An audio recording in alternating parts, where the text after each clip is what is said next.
दुखदाई होंगे भोग सभी, जो ईश्वर को बिसराएगा।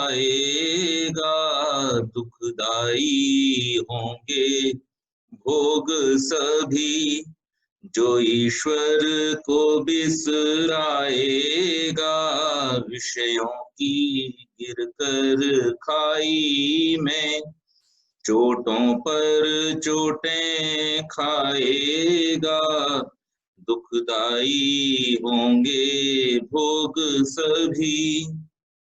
वेदों की बातें झूठ नहीं, ऋषियों की खोजें व्यर्थ नहीं। वेदों की बातें झूठ नहीं, ऋषियों की खोजें व्यर्थ नहीं। बदली ना करवट जीवन की, पछताएगा पछताएगा। बदली ना करवट जीवन की, पछताएगा पछताएगा। दुखदाई होंगे भोग सभी, जो ईश्वर को बिसराएगा। देखा ना लेखा जीवन का तो राही, साफ बताता हूँ। देखा ना लेखा जीवन का तो राही, साफ बताता हूँ। आया था रोता दुनिया में, दुनिया से रोता जाएगा। आया था रोता दुनिया में, दुनिया से रोता जाएगा।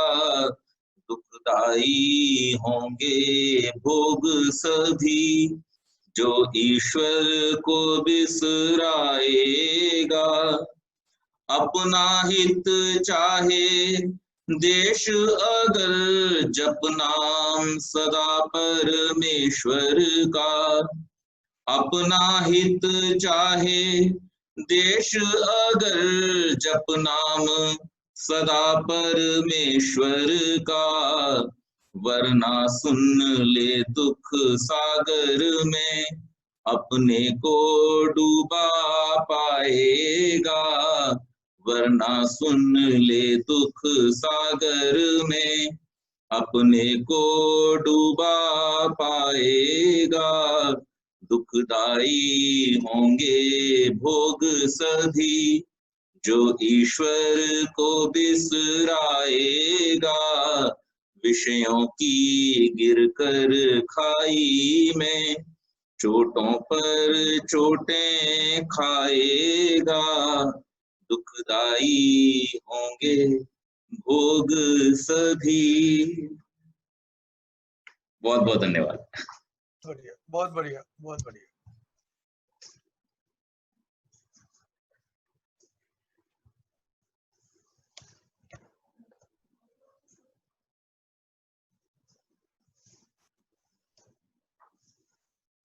कल हमने सांख्य दर्शन के 25वें सूत्र तक का पाठ किया था, जिसमें ये बताया गया था कि धर्म अधर्म आदि भावों का अंतःकरण के धर्म होना मान्य है। तो ये जो धर्म अधर्म आदि जो भावनाएं हैं, ये किसके परिणाम हैं, किसके कार्य हैं? बुद्धि के। उससे आगे फिर प्रश्न किया गया है, जगत सर्ग पदार्थ कहा गया है, यदि धर्मादि भाव अंतःकरण के धर्म हैं, तो आत्मा के लिए इनका उपयोग कैसे हुआ? अनुपयुक्त होने से धर्म आदि तथा इनके कारणभूत सत्व रजस तमस गुणों की व्यर्थता हो जाएगी, तब इनका होना ना के बराबर है। ये प्रश्न किया गया। इसका समाधान कपिल मुनि करते हैं। गुणादीनांच नात्यंत बाधः, क्या कहा?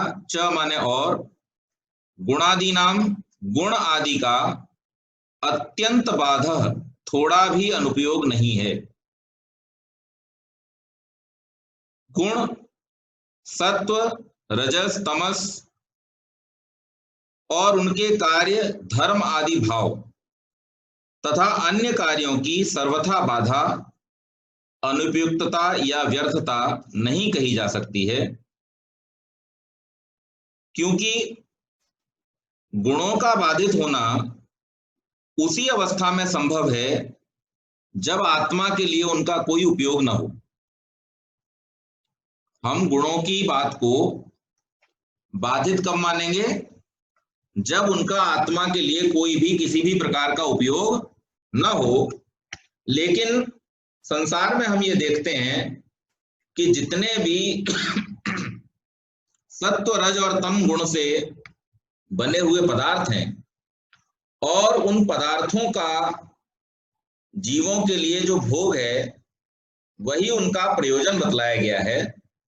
तो जब उनका प्रयोजन ही केवल जीवों के भोग के लिए है तो फिर इस प्रकार से कहना कि उनकी कोई उपयोगिता नहीं रहेगी या व्यर्थता हो जाएगी, ये ठीक नहीं है।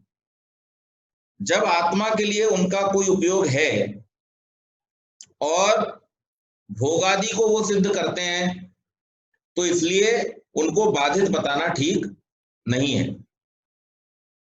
सत्व आदि गुण आत्मा के लिए भोग अपवर्ग को संपन्न करके अपनी उपयोगिता को स्पष्ट करते हैं। फलतः गुणों को बाधित या अनुपयोगी नहीं कहा जा सकता। परिणाम की दृष्टि से यह ठीक है कि धर्म आदि बुद्धि अथवा सत्व आदि के परिणाम हैं, परंतु धर्म आदि की अनुभूति केवल चेतन आत्मा को होती है, अतः उनका अधिष्ठान चेतन आत्मा ही है। तो अब यहां पर हमें जो तीसरे अध्याय तक हमने सूत्र और सिद्धांत पढ़े थे सांख्य के, उसी के अनुसार हमें ये समझना है, वहां भी बतलाया गया था इस बात को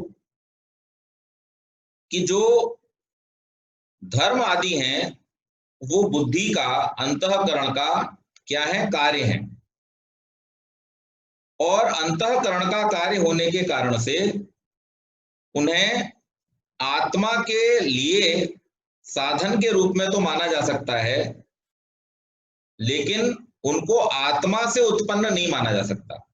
हाँ, उनकी अनुभूति जो है वो केवल और केवल आत्मा करता है। अब इस बात को हम इस प्रकार से समझेंगे कि आपको मीठा फल जब आप खाते हैं तो सुख की अनुभूति होती है, और जब आप कड़वा फल खाते हैं तो आपको दुख लगता है, उसे आप नहीं खाना चाहते हैं, उससे आप बचना चाहते हैं।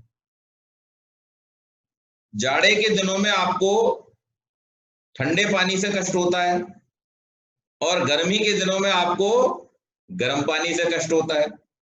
वही गर्म पानी ठंड में आपको अच्छा लगता है और वही ठंडा पानी गर्मी के दिनों में आपको अच्छा लगता है।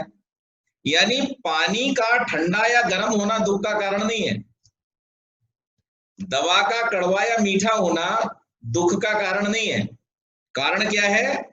जो चेतन आत्मा है वो जैसा अनुभव करता है इंद्रियों के माध्यम से, शरीर के माध्यम से, मन के माध्यम से, उसके अनुसार वो सुख और दुख का अनुभव करता है। दूसरी बात, जो मीठा फल है, क्या उस फल को पता है कि वो मीठा है?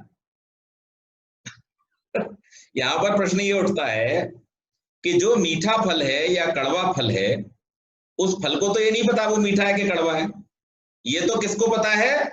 जिस चेतन आत्मा की स्वादेंद्रिय काम कर रही है और जो मीठे और कड़वे का भेद करना जानती है, उस जीवात्मा को ही इसका आभास होगा। अच्छा, अगर इंद्रिय काम ना कर रही हो, जीव पर, जैसे बहुत सारे लोग होते हैं जिनकी गंध की शक्ति खत्म हो जाती है, बहुत सारे लोग होते हैं जिनकी स्वाद की शक्ति खत्म हो जाती है, या जो मोर कॉमनली हम देखते हैं कि जिनकी देखने की शक्ति खत्म हो जाती है।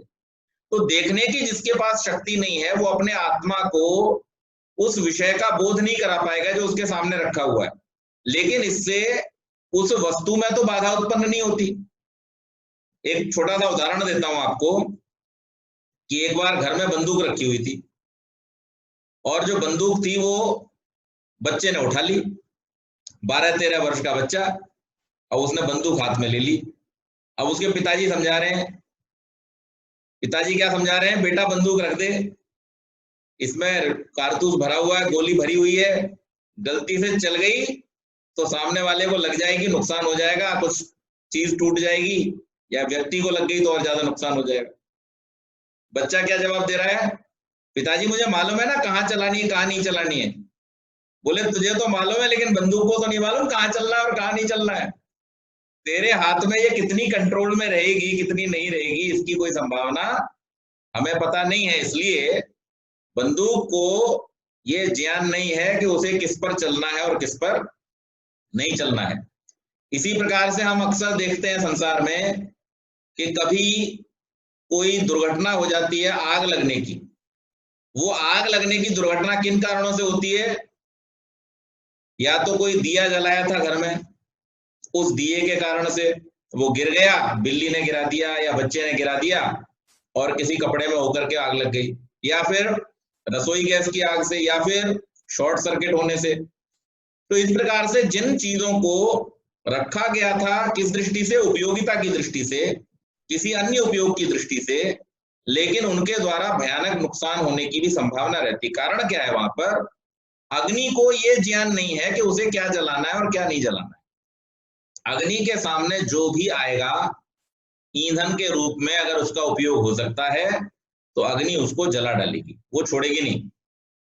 इसी प्रकार से यहां पर कहा गया है कि ये जो प्रकृति से बने तत्व हैं, उन प्रकृति से बने तत्वों से उनके जो परिणाम हैं उन परिणामों को नहीं पता।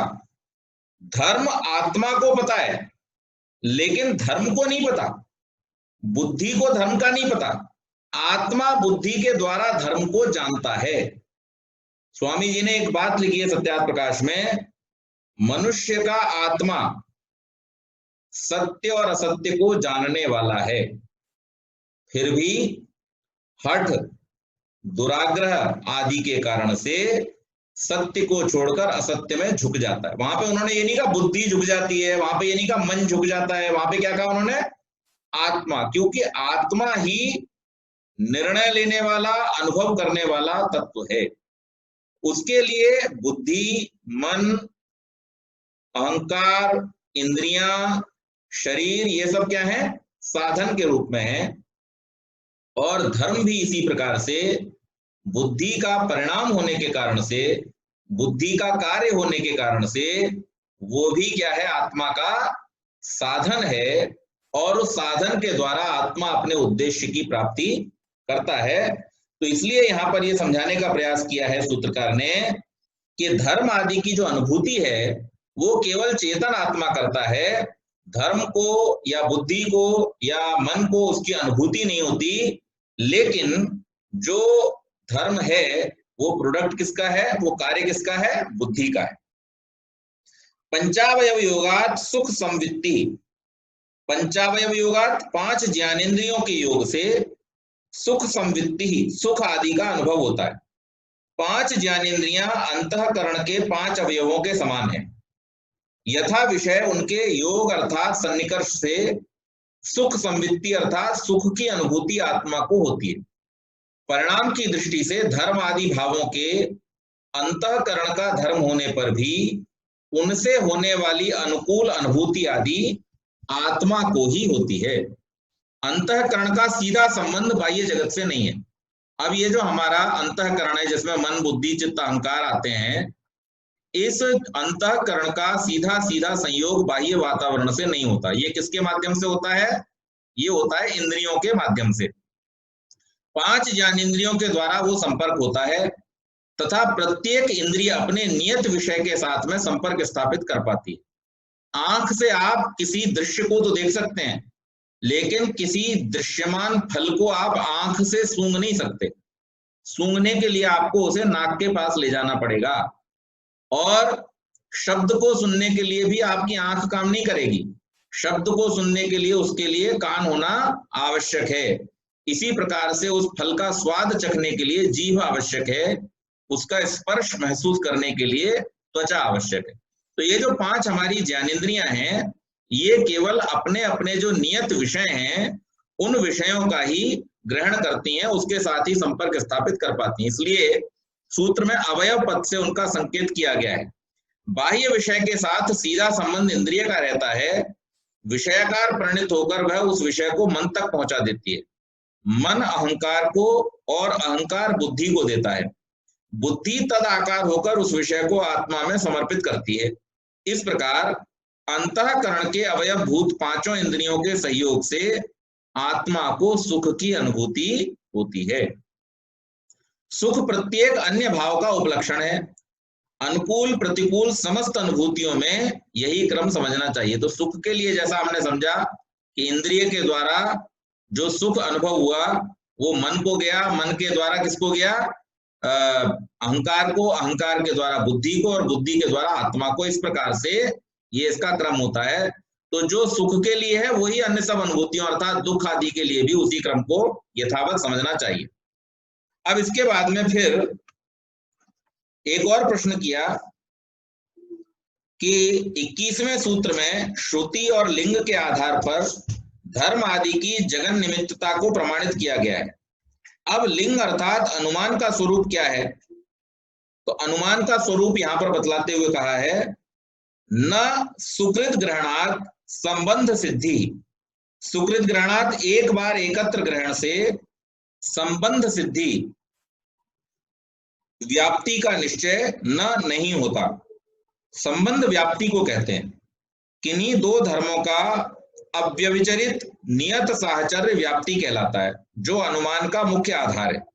ऐसी व्याप्ति की सिद्धि किन्हीं दो के एक बार ही एक साथ या एक जगह ग्रहण होने से नहीं होती। जो वस्तु कृतक बनने वाली है वह अवश्य अनित्य होती है। कृतकत्व और अनित्यत्व इन दोनों धर्मों का नियत साहचर्य है।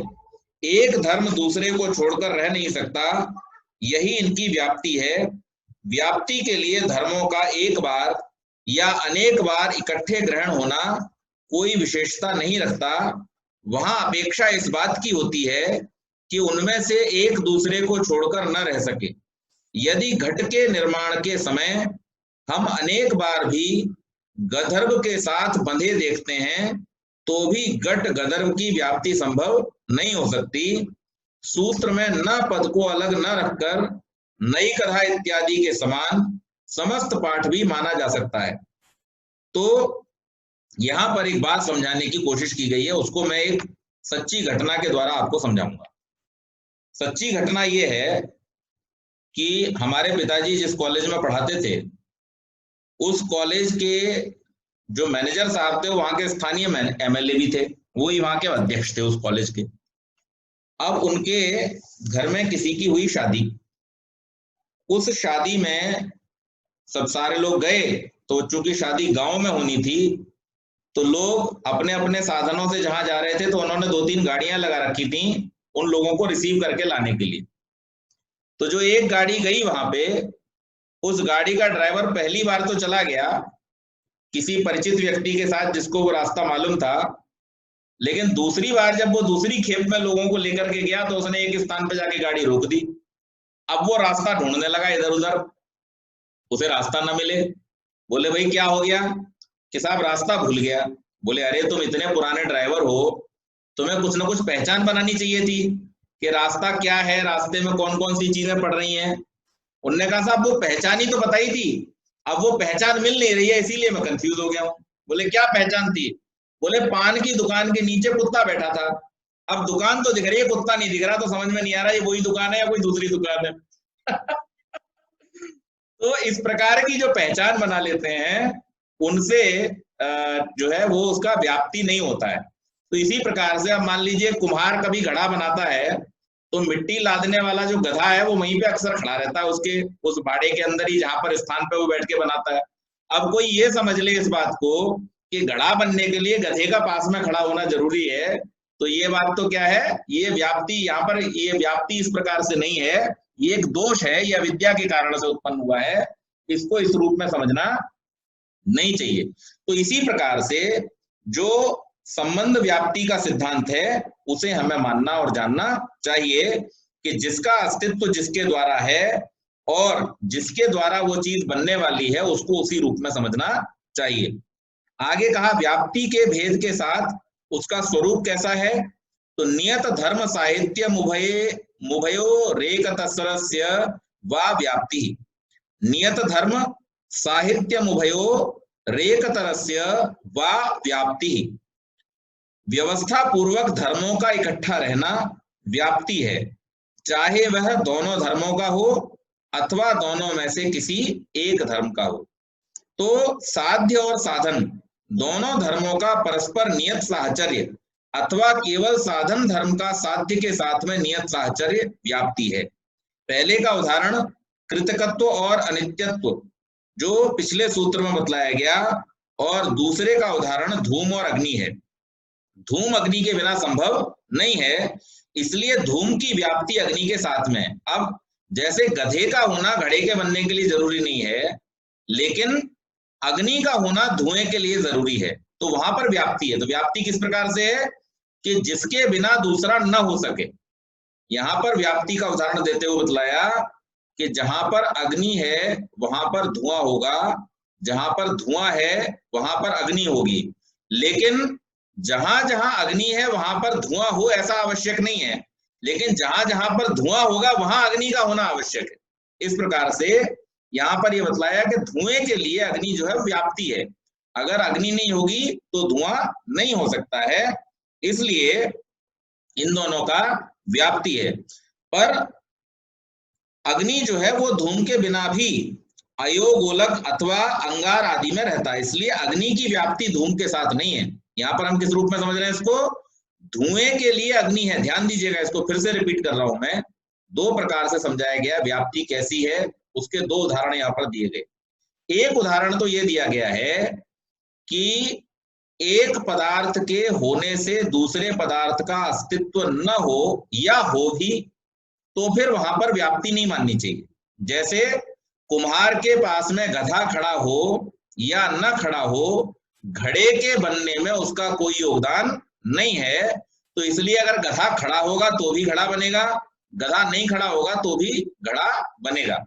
लेकिन जहां पर अग्नि और धूम्र का संबंध है वहां पर व्याप्ति आती है, और व्याप्ति भी वहां पर किस रूप में आती है कि जहां पर धुआं है वहां पर अग्नि का होना नितांत आवश्यक है, लेकिन यहां पर भी अग्नि की ओर से व्याप्ति नहीं है, अग्नि बिना धुएं के भी हो सकती है। जैसे अंगार होते हैं, हमारी गैस की जो कुकिंग गैस की जो अग्नि होती है उसमें किसी प्रकार का धुआं नहीं होता है, तो इसलिए धुएं के लिए अग्नि व्याप्ति है, व्याप्ति अग्नि के लिए व्याप्ति धूम के साथ नहीं है। फलतः कहीं दोनों का धर्मों का और कहीं एक का अव्यभिचरित साहचर्य व्याप्ति का स्वरूप है। जहां दोनों धर्मों का परस्पर एक दूसरे के साथ समान साहचर्य होता है उसे समव्याप्ति, और जहां एक ही धर्म का साहचर्य हो उसको विषम व्याप्ति कहा जाता है। फिर आगे कहा कि न तत्वांतरम वस्तु कल्पना प्रसक्ते है। तत्वांतरम व्याप्ति अतिरिक्त तत्व न नहीं वस्तु कल्पना प्रसक्ते है, व्यर्थ वस्तु कल्पना की प्रसक्ति से।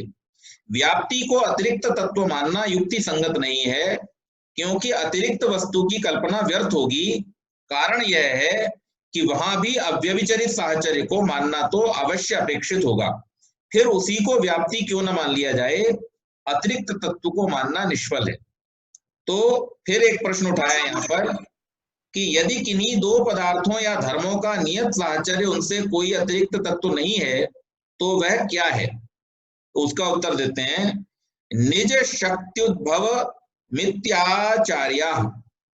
निज शक्त्युद्भवम अपनी स्वाभाविक शक्ति का प्रकट होना पदार्थों अथवा धर्मों का साहचर्य है इति, ऐसा आचार्य कपिल आचार्य कहते हैं। पदार्थ अथवा धर्मों की निज सहज शक्ति की अभिव्यक्ति ही उन वस्तुओं अथवा धर्मों का साहचर्य है। किसी वस्तु या धर्म में यह सहज स्वाभाविक सामर्थ्य रहता है कि वह किसी का कारण अथवा कार्य हो या प्रयोजक अथवा प्रयोज्य हो। यह चीज बनाने से नहीं बनती, यह वस्तुओं का अपना स्वभाव है। यही वस्तुओं के साहचर्य के नाम से कहा जाता है, क्योंकि कोई कार्य अथवा प्रयोज्य अपने कारण या प्रयोजक की उपेक्षा करके अपने अस्तित्व का लाभ नहीं कर सकता। इसी साहचर्य के आधार पर एक से दूसरे का अनुमान हो जाता है। सूत्र में आचार्य इसे बहुवचनांत प्रयोग के आधार पर व्याख्याकारों ने यह प्रकट किया है कि यह विचार अन्य आचार्यों का न होकर स्वयं परम ऋषि कपिल का है। अत्यंत प्राचीन काल में अपने विचारों को इस रूप में प्रकट करने की जो प्रथा थी उसका यहाँ पर पालन किया गया है। अपना नाम लेकर अथवा उत्तम पुरुष द्वारा अपने मत को वे ऋषि प्रकट नहीं करते थे। नाम लेने में अश्रेयस की भावना और उत्तम पुरुष कहने में अभिमान की भावना प्रकट होती थी। तो यहाँ पर इस बात को समझाया गया है कि जो जिस पदार्थ का गुण है, कल भी मैंने आपको बतलाया था, जैसे अग्नि है तो अग्नि का जो गुण है वो क्या है? जलाना। अब मान लीजिए कोई ये कहे कि ऐसी अग्नि जो जला ना सकती हो, तो फिर ऐसा संभव नहीं है। अग्नि का गुण ही जलाना है, जो जला ना सके वो अग्नि नहीं है। इसी प्रकार से जल का गुण सिंचन करना है, जो सिंचाई न कर सके वो जल ही नहीं है। तो ये जो पदार्थों के गुण होते हैं, इन गुणों के साथ में उनका साहचर्य होता है। दूसरी बात कि कुछ ऐसे पदार्थ हैं जो दूसरे पदार्थों को उत्पन्न करने वाले हैं। जैसे जहां अग्नि होगी वहां पर अग्नि से धुआं उत्पन्न हो सकता है। तो धुआं उत्पन्न हो सकता है, तो धुआं कभी भी अपने आप नहीं होगा। धुएं के लिए अग्नि का होना आवश्यक होना पड़ेगा। अग्नि अगर नहीं होगी तो धुएं का वहां पर अस्तित्व नहीं हो सकता है। तो धुएं का अग्नि के साथ में साहचर्य है। लेकिन जहां जहां अग्नि हो वहां पर धुआं भी होगा, ये जरूरी नहीं है। तो इसलिए अग्नि का धुएं के साथ में इस प्रकार का संबंध नहीं है जैसा धुएं का अग्नि के साथ में है। तो इसको हमें ये इस रूप में समझना है। व्याप्ति के विषय में पंचशिख का विचार है। आधेय शक्ति योग इति पंचशिखा। आधेय शक्ति अर्थात व्याप्ति है, ऐसा पंचशिख आचार्य का कहना है। पहले विचार का सार यह है कि जैसे धूम अग्नि का अनुमापक है, इस स्थल में धूम अग्नि का कार्य है। कोई कार्य कारण के बिना अस्तित्व में नहीं आ सकता। इस प्रकार धुएं का अग्नि के साथ साहचर्य अभिव्यक्त होता है, परंतु यह साहचर्य धूम की अपनी सहज कार्य रूप शक्ति से अन्य कुछ भी नहीं है। इस साहचर्य में कार्यता की छाया दिखती है, क्योंकि यहाँ धूम कार्य है, इसलिए वह साहचर्य उसी का रूप है। दूसरी बात, पंचशिख का कहना क्या है कि कार्यता जो है वो आधेय शक्ति है। व्युत्पादन द्वारा हम इस शक्ति का आधान करते हैं। जब तक किसी को यह बोध न कराया जाए तब तक उसमें अर्थात धूम में अग्नि की अनुमापकता नहीं आ पाती। अन्यथा अव्युत्पन्न व्यक्ति भी अनुमान कर ले, पर ऐसा नहीं होता। इसलिए यह मानना चाहिए कि धूम में वह शक्ति सहज नहीं प्रत्युत आधेय है, उद्बोधन द्वारा उपस्थापित कराई जाती है, उसे संकेत भी कह सकते हैं। अब ये बात आपको और स्पष्ट कर दी यहां पर इस सूत्र के माध्यम से कि जो धुआं है वो धुआं देख करके कोई भी व्यक्ति अग्नि का अनुमान लगा लेगा। लेकिन कौन सा कोई व्यक्ति? वो व्यक्ति जिसने अग्नि के द्वारा धुएं को उत्पन्न होते हुए देखा है। अगर केवल धुआं ही किसी ने देखा हो, अग्नि को साथ में उसके देखा ही ना हो कभी, तो उसको वो जान नहीं सकता है। और जब तक वो ये नहीं जानेगा कि अग्नि के द्वारा धुआं उत्पन्न होता है, तब तक वो इसकी वास्तविकता को भी नहीं समझ पाएगा कि किस प्रकार से अग्नि के द्वारा धुआं उत्पन्न हो रहा है। और जब कभी वो धुएं को देखेगा, उसको जाकर के उस स्थान तक पहुंचना पड़ेगा, ये कारण जानने के लिए कि धुआं क्यों हो रहा है। लेकिन जिसने एक बार साक्षात्कार कर लिया, जिसने एक बार आधार आधेय को देख लिया साथ में कि अग्नि के द्वारा धुआं उत्पन्न होता है, वो इसको केवल अनुमान प्रमाण के द्वारा भी जान सकता है कि जहां पर धुआं, यत्र यत्र धूम्र तत्र तत्र बन्नी, जहां पर धुआं है वहां पर बन्नी का होना, अग्नि का होना आवश्यक है। आगे फिर इसको और स्पष्ट किया गया है, न स्वरूप शक्तिर नियम पुनर्वाद प्रसक्ते है। स्वरूपात्मक शक्ति ही व्याप्ति नहीं है पुनरुक्ति के प्रसंग से। यहां पर कहा स्वरूप शक्ति ही व्याप्ति है, अर्थात बन्नी में, अग्नि में धूम्र की व्याप्ति धूम्र का स्वरूप ही है ऐसा नहीं कहना चाहिए, क्योंकि इससे पुनर्वाद अर्थात पुनरुक्ति की प्रसक्ति हो जाएगी।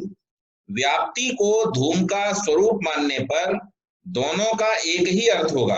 तब अग्नि में धूम की व्याप्ति है, इस कथन में धूम की व्याप्ति यह पुनरुक्त होगा, क्योंकि जो धूम है वही तो व्याप्ति है। फिर इस फल से भी क्या सिद्ध होगा? दोनों के एक होने से धूम्र का धूम्र है और व्याप्ति की व्याप्ति अथवा धूम की व्याप्ति है, ये सब एक ही बात रहेंगी, इनसे कोई अर्थ सिद्ध नहीं होगा, ये केवल प्रलाप रहेगा। तो यहां पर इसको इस रूप में कहना कि धुआं जो है वो व्याप्ति है और धूम्र की ही व्याप्ति उसमें हो रही है, इनको अलग से कहने की आवश्यकता नहीं है, क्योंकि जहां जहां पर धुआं है वहां पर अग्नि का होना आवश्यक है। इसको हमें सिद्धांत के रूप में जानना है, हर बार उसको उस रूप में समझने की, जाकर के प्रत्यक्ष करने की आवश्यकता नहीं है। अनुमान के द्वारा भी हम इस बात को जान सकते हैं कि जहां हमने धुआं देखा वहां पर अग्नि है। यहाँ कहा क्या जा रहा है, समझाने की कोशिश क्या की जा रही है कि जहां जहां हमको संसार में कुछ कार्य होता दिख रहा है, वहां वहां पर हमें ये समझ लेना चाहिए कि उसका कोई ना कोई कारण अवश्य होगा, और जिस पदार्थ में जिसको उत्पन्न करने की शक्ति है वो उसी को उत्पन्न कर सकेगा। तो अब हम संसार के जितने भी पदार्थों को देखते हैं, उन सब पदार्थों में जड़ता के देखे जाने से हमें इस बात की स्पष्टता हो जानी चाहिए, हमारे कॉन्सेप्ट में ये बात एकदम क्लियर हो जानी चाहिए, एकदम स्पष्ट हो जानी चाहिए कि ये सारे के सारे जो जड़ पदार्थ हैं वो अचेतन अर्थात जड़ प्रकृति के तत्वों से ही निर्मित हैं। इन तत्वों के द्वारा ही, जड़ तत्वों के द्वारा ही जड़ पदार्थों की रचना होती है, चेतन के द्वारा जड़ की रचना नहीं हो सकती है। इस बात को हमें बार बार अलग अलग कहने की आवश्यकता नहीं है, इसको एक बात से ही समझ जाना चाहिए। आगे और कहा, विशेषणानर्थक्य प्रसक्ते, विशेषण के रूप में अनर्थक होने के प्रसंग से, जब धूम ही व्याप्ति का स्वरूप है तब उसके साथ विशेषण रूप में इसका कथन करना भी अनर्थक होगा। तीसरी बात कही, पल्लवादिष्वनुपपत्तेश्च, और पल्लवादिषु पत्ते आदि में अनुपपत्ते अयुक्त होने से, पल्लव पत्ते से दूरस्थ पुरुष भी वहां विद्यमान वृक्ष का अनुमान कर लेता है। हम कहीं दूर खड़े हैं, हमें ओट से कुछ पत्ते और टहनी एक साथ दिखाई दे रहे हैं, उनके द्वारा हम वृक्ष का अनुमान लगा सकते हैं। क्यों जी, हमें पूरा वृक्ष बाकी जड़ जाकर के देखने की वहां पे आवश्यकता पड़ती है क्या? नहीं। अगर हमने पत्तों को देख लिया, डाली को देख लिया, तो उससे ही पता चल जाता है कि यहाँ पर कोई वृक्ष होगा जिसकी पत्ती और टहनी हमको दिखाई दे रही है। तो यदि पल्लव में वृक्षानुमापक शक्ति सहज है तो पत्तों के टूटकर अलग चले जाने पर भी उन पत्तों से वहां विद्यमान वृक्ष का बोध होना चाहिए। अब मान लीजिए पत्ते टूट गए, झड़ गए, तो आप अगर किसी रास्ते से जा रहे हैं और उस रास्ते पर चलते समय आपको पीपल का वृक्ष दिखाई तो नहीं दे रहा, लेकिन वहां पर आपको पीपल का पत्ता मिला, तो आपको क्या अनुमान हो जाएगा कि यहाँ आसपास में कोई पीपल का वृक्ष होना चाहिए। ये पत्ता अगर यहाँ पर है तो उसका वृक्ष भी वहां पर होना चाहिए।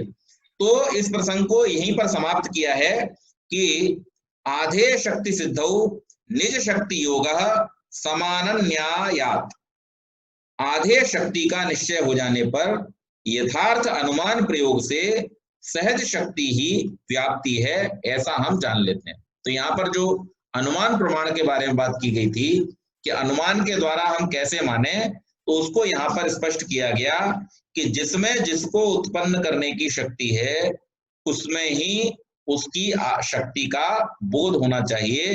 प्रकृति ही केवल जड़ है, अचेतन है, और इसलिए जितने भी जड़ अचेतन पदार्थ इस संसार में हैं उन सबका उत्पन्न होना अर्थात उन सबका उपादान कारण हमें केवल और केवल प्रकृति को ही मानना चाहिए। हम उसमें ईश्वर को निमित्त कारण मान सकते हैं, जीवों को हम निमित्त कारण मान सकते हैं, लेकिन कभी भी हम इन पदार्थों का उनको उपादान कारण मान नहीं सकते। तो ये बात यहाँ पर समझाने का प्रयास किया गया था। फिर आगे पूछा, प्रधान आदि अतीन्द्रिय पदार्थों को जानने के लिए उपयोगी अनुमान प्रमाण के आवश्यक अंग व्याप्ति का निरूपण करके प्रसंगवश यहाँ पर शब्द स्पष्टता व दृढ़ता के लिए सूत्रकार शब्द और अर्थ के संबंध का भी उत्पादन करते हैं। वाच्यवाचक भाव संबंध शब्दार्थयो, शब्द और अर्थ का परस्पर वाच्यवाचक भाव संबंध होता है। अर्थ का बोध कराने के लिए शब्द का उच्चारण किया जाता है। शब्द बोधन कराता है या अर्थ को बतलाता है, और अर्थ बोधित होता है या बतलाया जाता है। जैसे गौ या घट शब्द से हम एक विशेष पशु और जलाहरण आदि करने की सामर्थ्य वाले घट को जान लेते हैं। तो इस प्रकार से इसको समझना चाहिए। बिजली चली गई अभी थोड़ा सा, कोई बात नहीं। तो इस प्रकार से एक विशेष पशु और जलाहरण के लिए साधन घड़ा अर्थ को समझ लेते हैं। इस प्रकार गौ या घट शब्द उस अर्थ का वाचक है, अर्थात शब्द वाचक है और अर्थवाच्य है। अब मान लीजिए शब्द और अर्थ का जो संबंध होता है वो वाच्यवाचक का होता है। आपको हमने अभी कहा कि पानी लाइए, तो आप क्या करेंगे? पानी ले आएंगे। हमने आपको कहा वाटर लाइए, तो भी आप क्या करेंगे? वही पानी ले आएंगे। हमने आपको कहा जल ले आइए, तो भी आप क्या करेंगे? पानी ले आएंगे। यानी आपको मालूम है कि इन सारे के सारे शब्दों से किस चीज का ग्रहण किया जा रहा है। अब मान लीजिए कोई आदमी चाइनीज में आपको कहे कि पानी ले आइए, तो आपको पता ही नहीं है कि उसका जो शब्द है उससे किस पदार्थ का ग्रहण किया जाना है। और जब आपको ये पता ही नहीं है, मैं आपको एक और घटना सुनाता हूँ सच्ची, तो आपको समझ में आएगा। हमारा जब विवाह हुआ था उस समय हम पूना में रहते थे, और जहां पर हम रहते थे वहां पर पास में ही फलों की सब्जियों की दुकानें थी, मंडी थी। तो हम तो ऑफिस चले गए और प्रीति जो है वो फल लेने के लिए वहां पर गई, सब्जी और फल लेने के लिए। अब जब फल और सब्जी लेने के लिए, तो उत्तर भारत में नहीं शुरू से, जब वहां पर पहुंची तो इन्होंने सेब की तरफ इशारा करके कहा कि सेब क्या भाव दिए हैं। तो उसने पहले इनकी शक्ल की तरफ देखा, फिर फल की तरफ देखा, फिर उसने दूसरे फल की तरफ इशारा किया, तो उन्होंने कहा नहीं नहीं ये, हाँ जी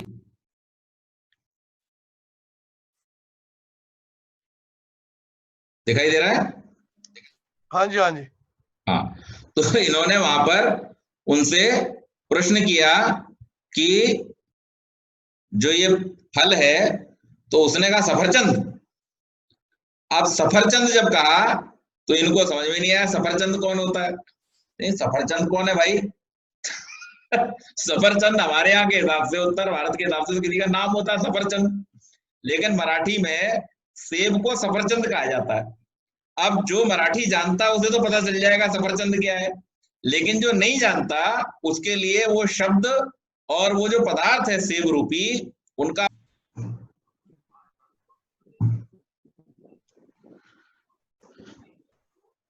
तो ये जो शब्द और अर्थ का संबंध है, ये कैसा संबंध होता है? वाच्य और वाचक का संबंध है। अगर हम ये नहीं समझ पा रहे हैं कि किस वस्तु के द्वारा किस अर्थ का बोध कराया जा रहा है, तो फिर हम उससे संबंध स्थापित नहीं कर पाएंगे। तो इसी बात को यहां पर समझाया है कि शब्द और अर्थ का परस्पर वाच्य वाचक भाव का संबंध होता है।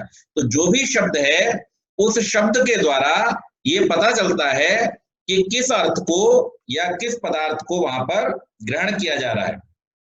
आगे कहा, इस प्रकार गौ या घट शब्द उस अर्थ का वाचक है, अर्थात शब्द वाचक है और अर्थ वाच्य है। अर्थ और शब्द का यह वाच्य वाचक भाव संबंध माना गया है। अन्य तादात्म्य आदि संबंध इसका संभव नहीं। यदि तादात्म्य संबंध हो तो मोदक कहने पर लड्डू से मुंह भर जाना चाहिए, असी कहने पर तलवार से मुंह कट जाना चाहिए, अग्निपद का उच्चारण करने पर मुंह जल जाना चाहिए, लेकिन ऐसा कभी होता नहीं है। तो शब्द का और अर्थ का जो संबंध है वो कैसा है? वाच्य और वाचक। अग्नि, हम शब्द जो बोलते हैं उस अग्नि शब्द से हम अग्नि जो पदार्थ है उसको जानते हैं, ये उसका वाचक है। लेकिन इसका वाच्य वाचक संबंध है, तादात्म्य संबंध नहीं। तादात्म्य संबंध का मतलब क्या होता है कि हमने जो कहा और वो हो गया। अब मान लीजिए ऐसा हो जाए, उत्पन्न हो जाए उससे वो, तो फिर क्या होगा कि हमारा जो मुंह है, जैसे ही हम अग्नि बोलेंगे हमारे मुंह में अग्नि लग जानी चाहिए। हम तलवार बोलेंगे हमारा मुंह कट जाना चाहिए तलवार से। और हम अगर मोदक बोले, लड्डू बोले, तो हमारा मुंह मीठा हो जाना चाहिए। लेकिन ऐसा होता नहीं है। तो यहाँ पर एक सिद्धांत को समझेंगे कि जिन मजहबों में, जिन संप्रदायों में ये बात कही जाती है कि भगवान ने अपनी इच्छा से, खुदा ने, अल्लाह ने, गॉड ने अपनी इच्छा से इस संसार को बना करके, धरती को बना करके बिछा दिया चटाई की तरह, और सारे सब पदार्थ जो है अपने से ही बना दिए और अपने में ही वो समेट लेता है, तो इस बात को हम समझने का प्रयत्न करेंगे कि ये संभव नहीं है। प्रत्येक शब्द में मुख्य रूप से किसी एक और कभी अनेक अर्थ का बोधन कराने की शक्ति निहित रहती है। उसी का नाम वाचकता शक्ति है, वही अभिधा है। वह शक्ति सहज है, पर उसका जान लेना ही व्यवहार का साधक होता है। उसे जाने बिना हम शब्द से अर्थ का बोध नहीं कर सकते। इसी का नाम संकेत है। अमुक शब्द अमुक अर्थ का बोध कराता है, यह जान लेना ही उस शब्द का उस अर्थ में संकेत कहा जाता है। इसी प्रकार शब्द और अर्थ का वाच्य वाचक भाव संबंध स्पष्ट होता है। अब यहाँ ये बात भी समझने की आवश्यक है कि हमने ये भी देखा कि एक शब्द से अनेक अर्थों का बोध होता है और अनेक शब्दों से एक अर्थ का बोध होता है। हमने कई जगह पर देखा, जैसे अभी मैंने पानी का उदाहरण दिया, तो जल कहते हैं, नीर कहते हैं, तोय कहते हैं, अम्बु कहते हैं, सर कहते हैं, वाटर कहते हैं, पानी कहते हैं, इतने सारे और बहुत सारे पानी के। लेकिन ग्रहण किसका होगा? एक ही पदार्थ का ग्रहण होगा। सूर्य है, फिर दिवाकर है, फिर दिनकर है, फिर भास्कर है, फिर भानु है। ये सब किसके नाम है? सूर्य के नाम है। लेकिन किसका ग्रहण होगा? एक सूर्य का ग्रहण होगा उससे। तो इसी प्रकार से परमात्मा के भी अनेक नाम है, लेकिन उन सबसे ग्रहण किसका होगा? उस एक परमात्मा का। वेद का मंत्र भी कहता है एकम सद विप्राह बहुधा वदन्ति। तो जैसे जैसे गुणों को विद्वान लोग जानते हैं, उन गुणों के आधार पर उसको भिन्न भिन्न नामों से पुकार लेते हैं। लेकिन समझदारी कहाँ है कि जिस शब्द के जिस अर्थ का ग्रहण किया जाना है, उसको वहां पर समझ करके उसके अर्थ का ग्रहण किया जाए। इस संबंध में महर्षि दयानंद सरस्वती ने एक उदाहरण भी दिया है कि प्रकरणवित होना चाहिए, अर्थवित होना चाहिए। अर्थ और प्रकरण का साथ साथ में ज्ञान होना चाहिए। अगर केवल अर्थवित है और प्रकरणवित नहीं है तो गलती हो जाएगी। कैसे? जैसे उन्होंने उदाहरण दिया सैंधव। अब ये जो सैंधव शब्द है, इससे दो पदार्थों का ग्रहण होता है, नमक का भी और घोड़े का भी। लेकिन अगर कोई व्यक्ति यात्रा के समय जाने के लिए तैयार है और उसने कहा सैंधवम आने, सैंधव लेकर के आओ, और व्यक्ति नमक लेके चला आए, तो वो कहेगा उसको कि भाई तू मूर्ख आदमी है, मुझे यात्रा पे जाना, तू नमक ला रहा है।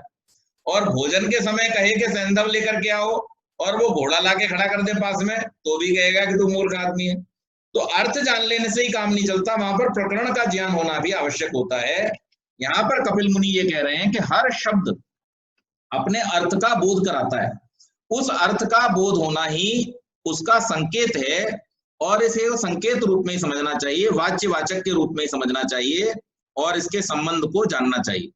यह शक्ति ग्रह अथवा संकेत किन निमित्तों से हो पाता है? तो उसके लिए कहा त्रिभी संबंध सिद्धि। संबंध सिद्धि तीन साधनों द्वारा होती है। शब्द और अर्थ के वाच्य वाचक भाव संबंध का निश्चय हमें तीन साधनों के द्वारा होता है। ऐसे शक्ति ग्रह के वो तीन साधन कौन से हैं? तो वहां बतलाया आप्तोपदेश, वृद्ध व्यवहार और प्रसिद्ध पद सामानादि परंपरा द्वारा बतलाया गया कि जो आप्तोपदेश है, वृद्ध व्यवहार और प्रसिद्ध पद सामानाधिकरण्य, जो व्यक्ति जिस वस्तु को यथार्थ में जानता है वह उस विषय में आप्त कहा जाता है। उसके उपदेश से हम अर्थ को जान लेते हैं। आप्त ने कहा यह घट है, हम घट शब्द से उस विशेष अर्थ को जानने लगते हैं। दूसरा शक्ति ग्रह का साधन वृद्ध व्यवहार है। एक अनुभवी वृद्ध ने दूसरे से कहा गाय ले आओ, वह गाय ले आता है, तो जो देखने वाला है वो जान लेता है कि गाय क्या है, उस शब्द के अर्थ को समझ लिया। और इस गाय का वाचक इस पशु का वाचक गाय नाम है, इसको उसने जान लिया। जब वृद्ध ने शुक्ल गौ कहा, कृष्ण गौ कहा और सफेद और काली गाय को लाया गया, तो उसने जान लिया कि शुक्ल का अर्थ है सफेद और कृष्ण का अर्थ है काला। तो इस प्रकार से ये वृद्ध व्यवहार के द्वारा जाना जाता है। और तीसरा जो साधन बतलाया, प्रसिद्ध पद साधन मानाधिकरण्य अथवा प्रसिद्ध पद सानिध्य। प्रसिद्ध पद का अर्थ है अपने द्वारा प्रथम जाना हुआ अथवा निश्चय किया हुआ, उनसे संपर्क में हम उसके सहयोगी दूसरे शब्द के अर्थ को समझ लेते हैं। जैसे किसी ने बसंत में आम के वृक्ष पर कोयल बोल रही है, ऐसा कहा। अब जब हमने ये सुना कि आम के वृक्ष पर कोयल बोल रहा है, तो सुनने वाले ने ये जाना हुआ है कि ऋतु वसंत में आम का बौर फूलने पर कोयल आकर्षक रूप में बोला करती है। वह उपर्युक्त वाक्य में कोयल अर्थ समझ जाएगा और फिर जब वो वहां आम के वृक्ष पर बैठे हुए उस पक्षी को देखेगा तो उसको कोयल नाम का पक्षी कौन सा है इसका ज्ञान हो जाएगा। व्याख्याकारों ने शक्ति ग्रह के अन्य साधनों का भी वर्णन किया है। वो और कौन से साधन है, तो इसमें बतलाया उपमान, कोश, आप्तवाक्य, वृद्ध व्यवहार, वाक्य शेष, विवरण, प्रसिद्ध पद सानिध्य साधनों का उल्लेख है। पर यह सब उपर्युक्त 3 मुख्य साधनों का ही विस्तार है। 3 के अतिरिक्त शेष 5 का इन्हीं में समावेश हो जाता है। तो इस प्रकार से किसी भी शब्द से कौन से अर्थ को ग्रहण किया जा रहा है इसको भी हमें समझना चाहिए। और उसको समझते हुए जैसे जैसे पदार्थों के ज्ञान हमें होते जाते हैं, वैसे वैसे हमें उनका साक्षात्कार होता जाता है, उनके बारे में जानकारी होती जाती है।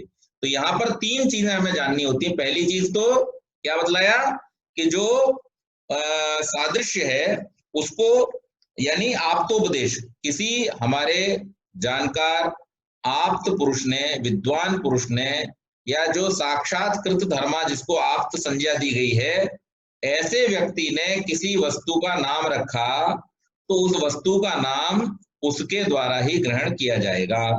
अब आप बतलाइए, हम में से कितने लोग हैं जो ये जानते होंगे कि घड़े के लिए घड़ा शब्द सबसे पहले किसने प्रयोग किया?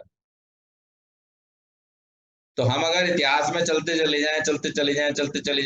जाएं तो पता चलेगा कि आदि काल में बहुत पहले, आज से किसी ऋषि ने ही इस वस्तु को उसके गुणों के आधार पर घट नाम दिया।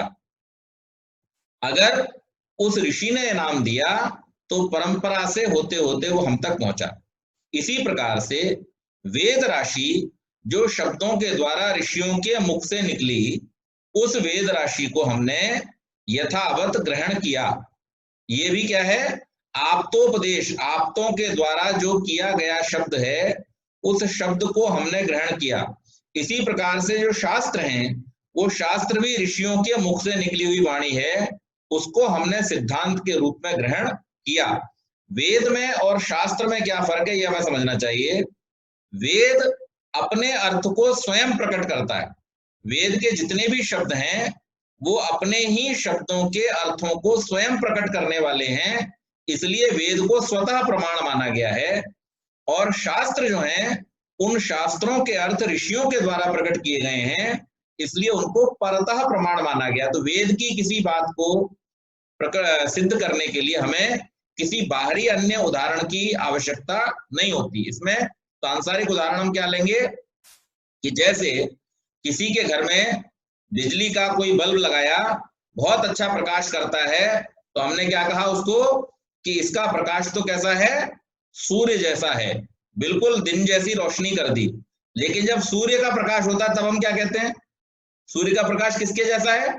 तो सूर्य के प्रकाश के लिए सूर्य ही प्रमाण है, उसके लिए कोई और दूसरा प्रमाण नहीं है। इसी प्रकार से जब परतः प्रमाण को हमें प्रमाणित करना होता है, जैसे बार बार आप इस शास्त्र में देख रहे हैं कि महर्षि कपिल को, या इससे पहले हमने जो योग दर्शन पढ़ा, महर्षि पतंजलि को अपनी किसी भी बात को जब प्रमाणित करना होता है तो शब्द प्रमाण के रूप में वो कहते हैं कि वेद में भी ये बात कही गई है, इसलिए प्रमाणित है।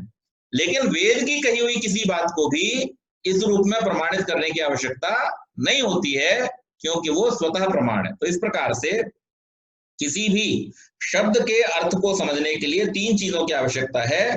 पहला, आप्तोपदेश अर्थात ऋषियों का कहा हुआ होने से। दूसरा, वृद्ध व्यवहार, वृद्धों के द्वारा व्यवहार किए जाने वाला होने से। और तीसरा, प्रसिद्ध पद सानिध्य, कि किसी वस्तु के द्वारा दूसरी वस्तु का ज्ञान होने से, अनुमान के द्वारा।